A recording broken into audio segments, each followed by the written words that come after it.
Hello everyone, welcome to Rekha's kitchen. আজকে আমি ইলিশ মাছ রান্না করে দেখাবো। তার জন্য আমি এখানে ইলিশ মাছ ভালো করে কেটে ধুয়ে পরিষ্কার করে নিয়েছি।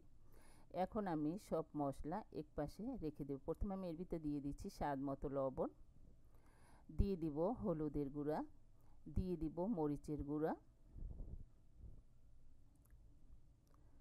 দিয়ে দিব পেঁয়াজ বাটা। দেওয়া হয়ে গেলে এই মাছের সাথে মশলাটাকে ভালো করে মাখিয়ে নিতে হবে। আর কোনো মশলা কিন্তু আমি এর ভিতর দেব না, কারণ ইলিশের কিন্তু নিজস্ব একটা স্বাদ এবং গন্ধ আছে। যদি অন্য মশলা দেন তাহলে কিন্তু খেতে ভালো লাগে না। দেখতেই পাচ্ছেন মাছ কিন্তু মাখিয়ে নেওয়া হয়ে গিয়েছে। সব কিছু আমি চেক করে নিয়েছি, ঠিক আছে সব।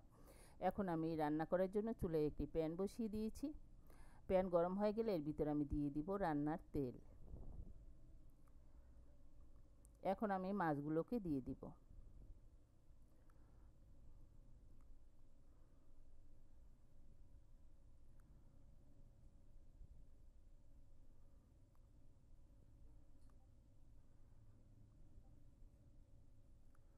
এভাবে মাছ রান্না করলে খেতে কিন্তু ভীষণ মজার হয়। দেখতেই পাচ্ছেন আমি কিন্তু মাছ দিয়ে দিয়েছি, আর মশলাটা কিন্তু আমি পরে দিব। আমি ঢাকনা দিয়ে প্রায় 2 মিনিটের মতো জাল করে নেব। দেখতেই পাচ্ছেন এক পাশ কিন্তু ভেজে নেওয়া হয়ে গিয়েছে। এখন আমি অন্য পাশটা উল্টিয়ে নিব। আর চুলার আঁচ হাই হিটে রেখে কিন্তু এই মাছগুলো ভেজে নিতে হবে।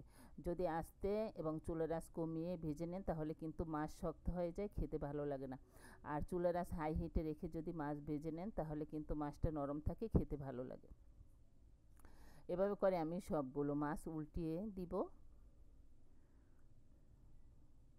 একটু সাবধানে উল্টাতে হবে যেন ভেঙে না যায়। দেখতেই পাচ্ছেন সবগুলো কিন্তু আমি উল্টিয়ে দিয়েছি। এখন আমি সেই মশলাটা এর পাশে দিয়ে দিব। প্রথমে যদি মশলাটা দেন তাহলে কিন্তু মাছ কালো হয়ে যাবে এবং তেতো লাগবে, খেতে ভালো লাগবে না। মশলাটা পুড়ে গেলে কিন্তু তেতো লাগবে। তাই একটু সময় করে ভালো করে নেড়েচেড়ে আমি এর ভিতর মাছের জন্য ঝোল দিয়ে দিব। দেখতেই পাচ্ছেন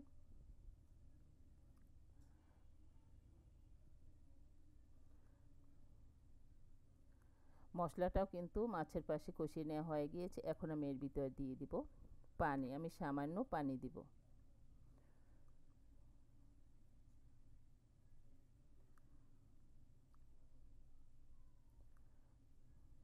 খেয়াল রাখতে হবে যেন নিচে পুড়ে না যায়। দেখতেই পাচ্ছেন আমি কিভাবে কাজটি করে নিচ্ছি।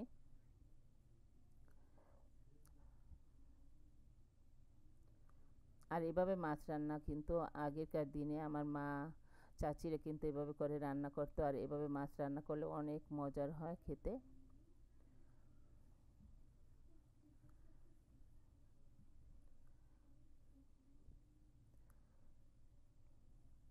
আমি সামান্য পানি দেব, বেশি পানি দেবার দরকার নেই। তারপর আমি এর ভিতরে দিয়ে দিব 3-4টা কাঁচামরিচ আমি ভেঙে তারপর দিয়ে দিব।